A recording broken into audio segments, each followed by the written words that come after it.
Hello, Vachu. Let's understand the question first. The question says a gas of identical hydrogen-like atom has some atoms in the lowest energy level A and some atoms in a particular upper excited energy level B, and there are no atoms in any other energy level.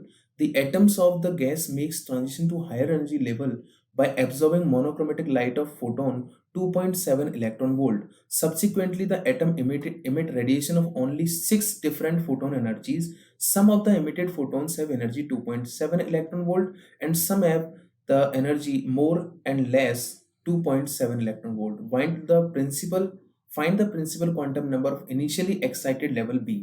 तो अगर बात की जाए हम लोग यहाँ पर इस तरह से हम लोग एनर्जी लेवल्स की बात कर लेते हैं। एनर्जी लेवल्स हम लोग यहाँ पर बना लेते हैं। इन एनर्जी लेवल्स की अगर बात करें तो यहाँ पर हमारे लिए ground state that is n equal to 1, n equal to 2, n equal to 3, n equal to 4 और n इक्वल टू 5। अब हमें बोला क्या गया, देखो यहाँ पर बोला गया है कि यहाँ पर atoms emit radiations of only 6 different photon energy. अगर यहाँ पर एमिटेड फोटोन्स की नंबर जो है, एमिटेड रेडिएशंस जो नंबर है, एमिटेड रेडिएशंस जो है वो हमारे पास में दे रखा है 6 और that is equal to n into n minus 1/2। तो यहां से n का वैल्यू मिलता है हमको 4। इसका मतलब n का वैल्यू यहाँ से 4 है तो 4 से क्या होगा, 4 से 3 में ट्रांजिशन हो, या फिर 4 से 2 में ट्रांजिशन हो, या फिर 4 से 1 में ट्रांजिशन हो, या फिर 3 से 2 में हो, या फिर 3 से 1 में हो, या फिर 2 से 1 में हो।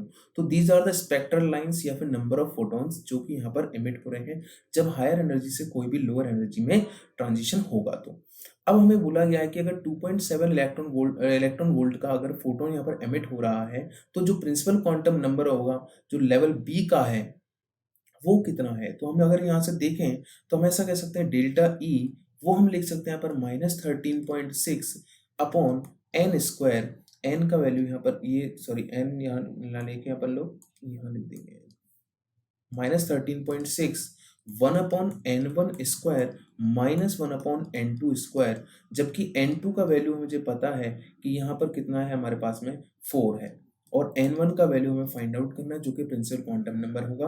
अगर हमें पता है 2.7 इलेक्ट्रॉन वोल्ट यहाँ पर है that is 13.6 and this is 1 upon n1 square minus 1 upon n2 square. अगर हम लोग यहाँ से सॉल्व करें तो n का वैल्यू मिलता है हमको 2। तो ये हमारा आंसर होगा, this is the principal quantum number of the excited level B. अब हमें बोला गया कि अगर वो n का वैल्यू 2 है तो एक्साइटेशन स्टेट क्या हो जाएगा यहाँ पर, ठीक है ना। तो अगर बात करें एक्साइटेशन स्टेट की बात करें तो एक्साइटेशन स्टेट जो होगा उसका लिए अगर देखें तो n इक्वल टू कितना हो गया 1। ये तो हमारे पास में नंबर आ रहा है 2, जबकि एक्साइटेशन लेवल की बात कर रही है, एक्साइटेशन लेवल एक्साइटेड लेवल की बात कर रहे हैं, एक्साइटेड लेवल की बात कर रही हैं ये एक्साइटी है ना।